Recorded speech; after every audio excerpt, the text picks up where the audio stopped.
Good evening and welcome.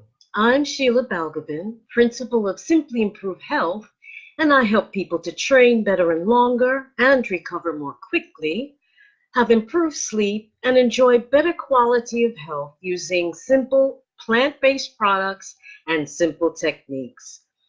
This evening's subject comes from actually some some friends on vacation and selfies. Then the reason why the subject has come up is it struck me as a bit strange where somebody's in a beautiful location on holiday and they take 50 photos and maybe 35 of them or 40 of them are of themselves with the piece of the place where they're at as the background.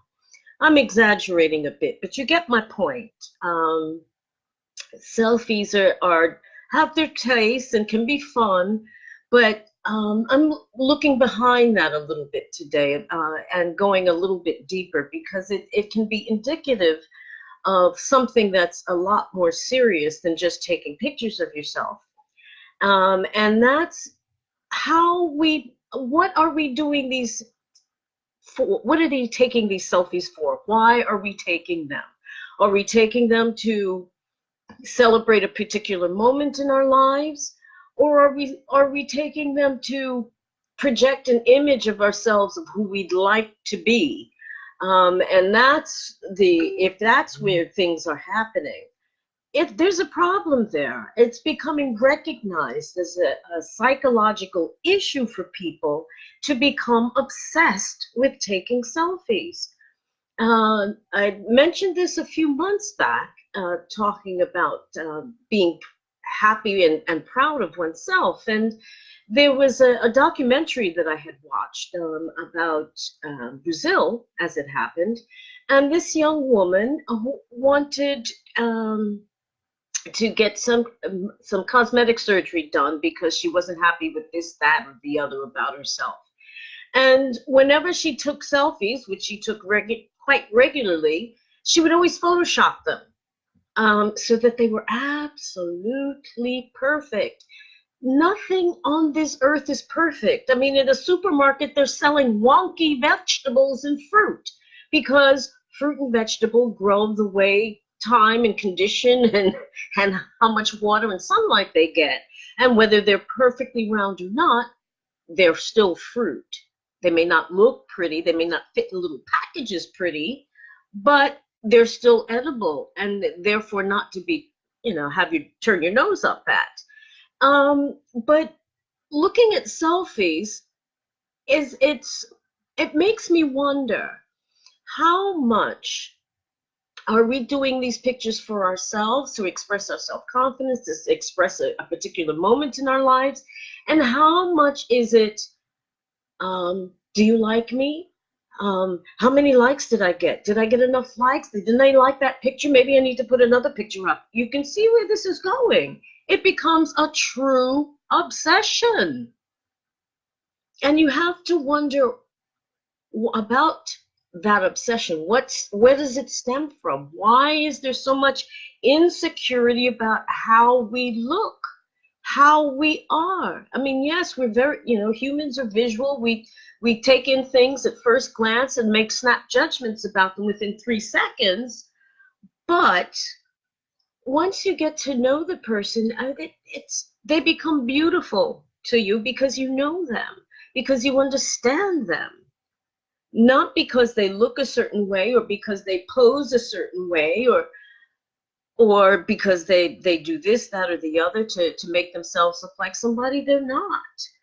What is wrong with looking like who we are? We have gotten so obsessed with perfection that we don't cut ourselves or anybody else any slack. Oh, her nose isn't perfect. Her this isn't perfect. Her butt isn't perfect. His pecs aren't developed enough. Obsession with appearance and forgetting about the person inside. And that psychologically is very, very damaging. That where, everything is on the outside, and as long as it appears right and people like it, It doesn't matter what's going on inside of you. And that's a fallacy, because it will catch up with you at some point. Because we don't live on appearances alone, we live on our feelings. And if your feelings are not being addressed, if you're feeling inadequate and feel that you have to be validated by other people approving how you look, there's something wrong there. Because the first person who should validate you is yourself. Now, unfortunately, in some circumstances, people didn't get that validation reflected at them from the time they were young, from the time they were born. And that creates quite a lot of emotional and psychological problems. But even in the so-called well-adjusted families, what you're finding these days is that young people, particularly young women, are obsessed, just obsessed with how they look and how other people perceive them. And they, for adolescents and teenagers, peer pressure is always going to be part of the picture. But the pressure to be perfect from these unrealistic magazines and movies and things where, women bounce back from childbirth in like 50 minutes, and it's just madness, designer parts of the body, which we won't go into. But I mean, everything has to be retouched and photoshopped and airbrushed, and everybody falls into the trap of believing that that's reality. Fantasy has truly become reality in the world today. And that's a song by Bootsy Collins, by the way, back from the 70s. Yeah, I am that old.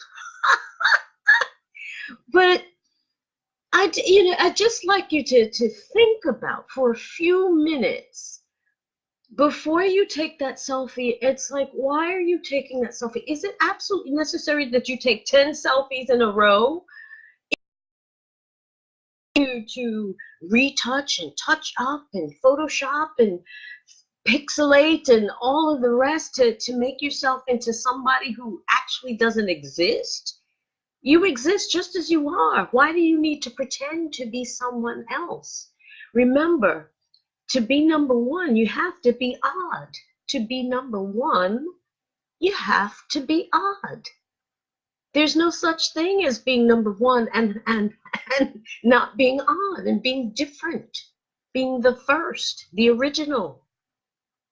So I would challenge you, and in the days to come, summer is over now, but the holidays will be coming up soon enough, and the urge to take photos just goes a bit haywire around the holidays. But I would challenge you to think about that, whether you're taking that selfies be for yourself, in celebration of yourself in a healthy sort of way, or if it's you're seeking others' approval of you, that others see you, that they perceive that you exist. You need to be assured that, yes, you do exist. You don't need photographs to prove it, and you don't need anybody else to prove it. The people around you see you and perceive you. How they perceive you is up to you. If you want them to give them a false picture of somebody that doesn't exist, be my guest.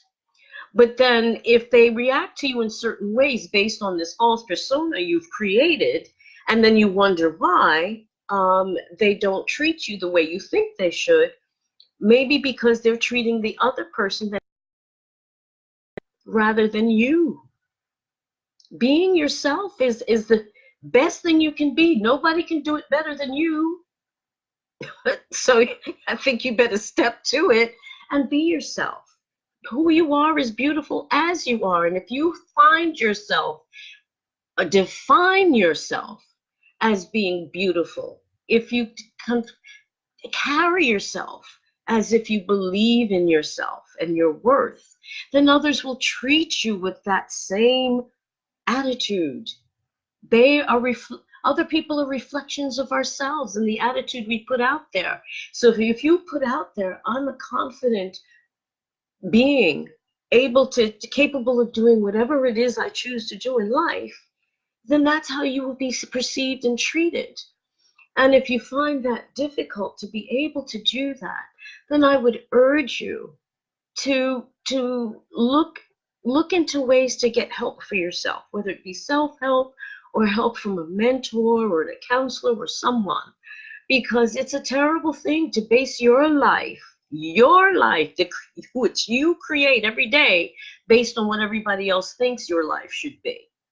I don't know about you, but I don't want anybody trying to define who I am or how I'm supposed to live and how I'm supposed to be. I've gotten slapped with enough labels in my lifetime that I don't stand for it anymore. You can call me what you like, but I know who I am. And you can't take that from me, ever. And I hope that you find that taking selfies is a sign of strength rather than a show of your weakness. Think about that. That's it from me. If you have any comments, or please drop me a line. If you disagree with me, drop me a line. I don't have a problem with disagreements, and I love healthy discussions. If you'd like to leave some emojis, some love hearts, or thumbs up, please do. I love to see them. Thanks so much for listening and watching.